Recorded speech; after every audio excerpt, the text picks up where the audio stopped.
University of Pittsburgh, they were doing a study where they were taking the scalps of 5-month-old aborted babies and they were grafting them onto lab rats and lab mice to see how much longer they could keep them growing for. And you can actually see the photographs in the published study of little baby scalps grafted onto the backs of lab rats, growing little baby hairs. Those would have been the little hairs growing on the heads of little infants in Pittsburgh if they hadn't been killed by abortion and then stitched onto lab rats for experimentation. This study was funded by a grant, by multiple grants from the NIAID office, which is run by Dr. Anthony Fauci. And when I was undercover, Planned Parenthood abortion providers told me that they were the ones who were supplying the aborted baby body parts for experiments at the University of Pittsburgh.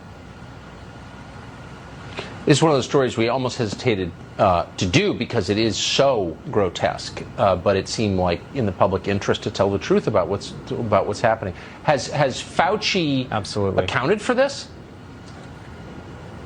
No, and Dr. Anthony Fauci owns every bit of this study because as the head of, and owns every bit of this issue because as the head of the NIAID office, the buck stops with him in terms of how those grants are spent, whether they're being monitored and made sure that they're ethically and legally and just compliant as far as good stewardship of taxpayer money.